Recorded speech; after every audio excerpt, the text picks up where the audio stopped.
Hey guys, what's going on? John here from What's Spinning here tonight to chat about this new Kevin Morby album, Sundowner. Kevin Morby is a Texas-based singer-songwriter. He's been at it a few years now. He was also a member of the band Woods back in the day. But in the last couple of years, he's been on a solo career, a real, actually decent one. He's been on quite a roll lately, as a matter of fact. His debut, Harlem River, I found to be pretty fascinating, especially its epic title track. I just love the way that he brought this very bluesy, very visual style to the world of indie rock and indie folk. However, for me, I really got into Kevin's music when he expanded his sound on Still Life. This was a much huskier, bluesier album overall, just had some very intense performances once again.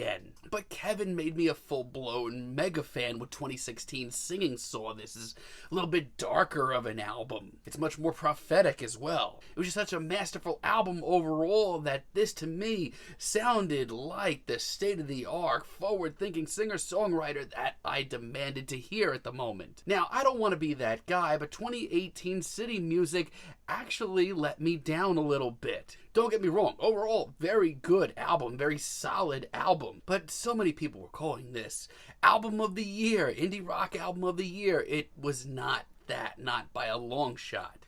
And his last album, the Oh My God album that he released last year, was pretty interesting at times. I mean, it wasn't as consistent, as prophetic, as masterful as some of his early stuff, but at times was a pretty classy spiritual rock album. Now, I'm going to be perfectly honest. I was not that hyped for this album, mostly because it's coming out pretty quickly after the Oh My God album. And not only that, but a bulk of the singles released from this album really let me down. Let's chat about this thing. This album starts off with Valley, and it's a pretty warm, rustic sounding intro. It actually brings me back to like the Still Life days of Kevin Morby. It may not be as up to date as some of his last few releases, but it's still just a very visual, very old school jam. Not only that, but Kevin just seems so passionate here. He's always been like a very passionate singer-songwriter, but there are certain times when he's touching down on certain topics that you can just hear just how much it means to them. This is certainly an album where that comes up a lot. It's a fantastic intro, actually. It gets me in the mood to listen to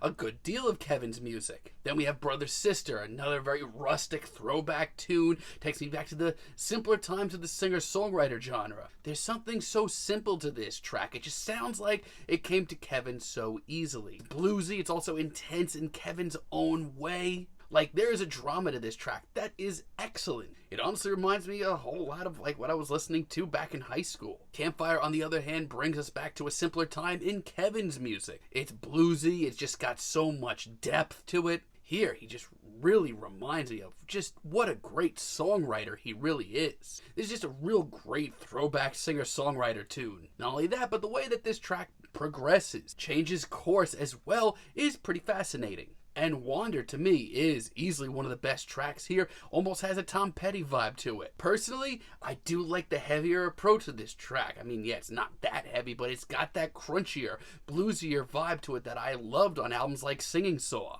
Like I said, it's not too heavy, but it's got a nice little riff to it. It's got some crunchiness to it. It's super bluesy.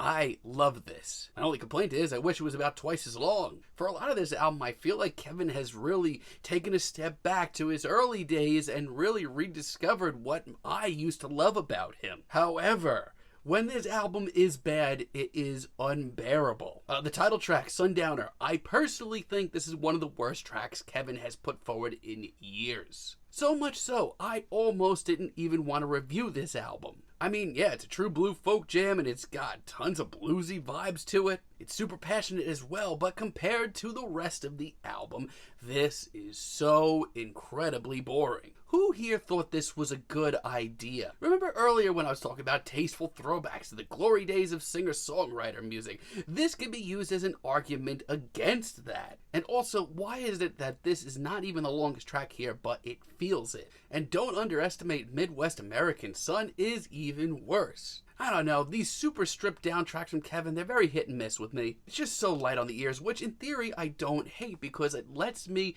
really enjoy some of his incredible lyrics. But this track has nothing to fall back on. Not only that, but these ho-hum lyrics and vocals really do nothing compared to the rest of the album. This is rough. But outside of that, there's a very solid album from Kevin. It's very solid. A Night at the Little Los Angeles, one of the coolest tracks here. I love the super old school storytelling vibes here. It's just so visual. Kevin really paints these amazing pictures on this track. I mean, instrumentally, it's not that eventful, but Kevin saves that with this super cool bluesy feeling to it. Not only that, but this track is over 7 minutes long and Kevin keeps it interesting. Jamie, on the other hand, is a tear-jerking ballad, one of the most emotional tracks here. It's almost like painfully real in parts, intense as well. It's also super surreal at times, but I think that even makes it more enjoyable. Now, instrumentally, I think he's done a lot more interesting things over the years. Once again, for now, this is very solid. And Velvet Highway, for a late in the album instrumental, is